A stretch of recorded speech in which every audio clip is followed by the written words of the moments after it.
Hello and welcome back.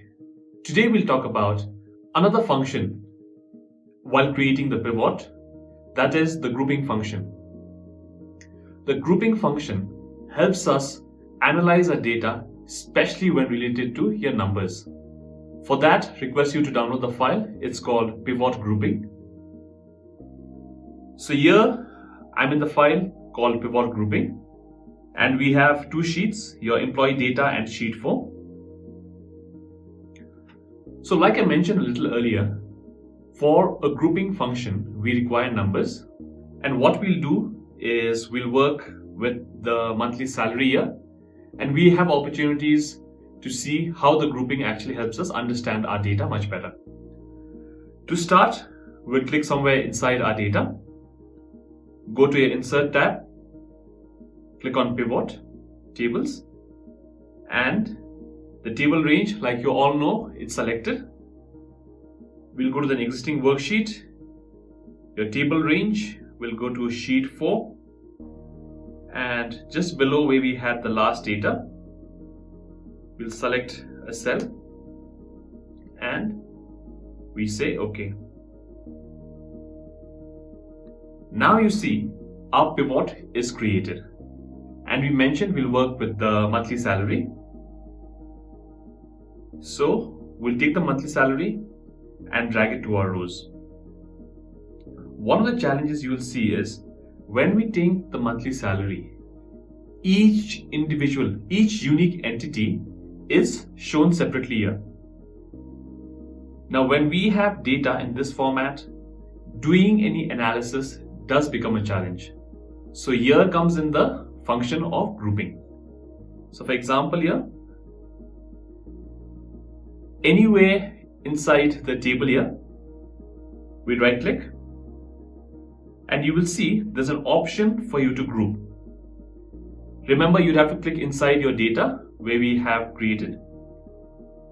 Click on group, and here what this does is it gives you the starting range as well as the ending range.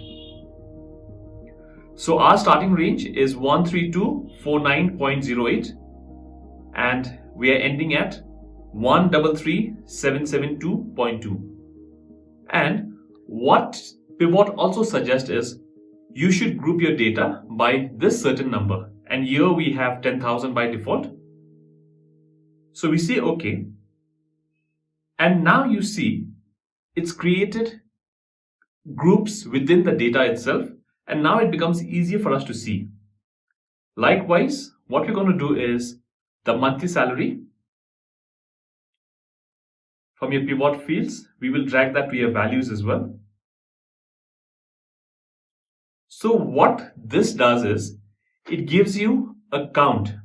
For example, your range from 13249.08 to 2349.08, we have 26 people. And here our data is distributed. We can add some more functions. For example, we want the departments. We want to see the salary based on departments. We drag to the columns.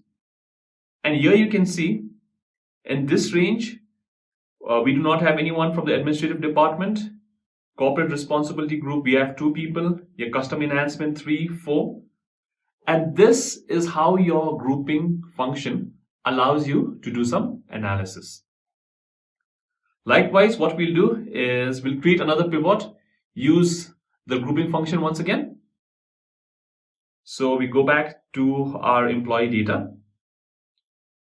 On the employee data, go to the Insert tab.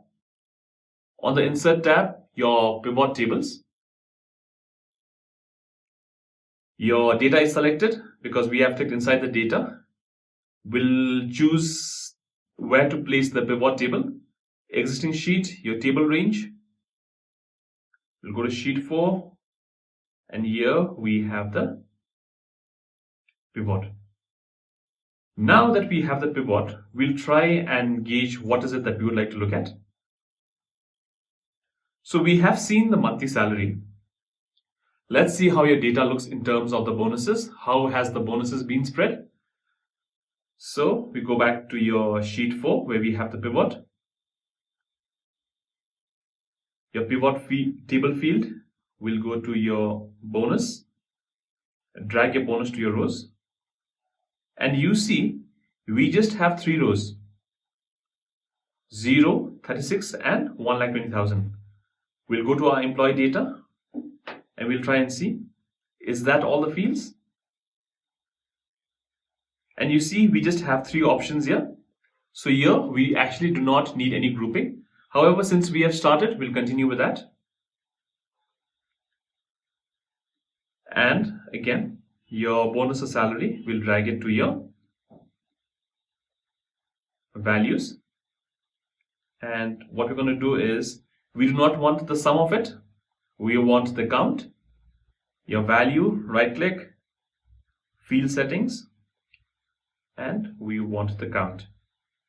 So here in our data, the amount of people who have received 0 is 95, 36,000 is 370, and 120,000 or 1,20,000 is 149. Since here we did not have to do a grouping function, we'll go and create another pivot. Insert tab, pivot. See now, what we have done is, we have not clicked inside the data. We clicked on this cell. Alright, so when you do that, you'll have to select your range manually. In order to avoid the extra activity, go back to our employee data, select anywhere inside your data, insert tab, pivot table, existing worksheet. We'll go back, select a data range, OK, and here you see our pivot is created. Now what we are going to look at is your yearly salary. So your yearly salary, we have that. And you see by default, because we have activated the grouping function in the previous pivot, it takes it by default here. But we will expand this. Your yearly salary as well. So now, if you want to expand your data, how we can do that? Click anywhere inside your data, right click, and you'll say ungroup. So when you ungroup, what it does is, it gives you the individual values once again. You would see there are some data points where 2 people receive the same amount. Alright, so now what you're going to do is, we're going to use the grouping function. Right click, group. Now, your starting value is 7 and your ending value is 160,52660. So it's your grouping option is given as 100,000 or 1 lakh. We'll click on OK. And here you can see 1,007 to 2,07,000 is 11 people. And likewise, your data keeps moving out. What we can do is, we can put some data.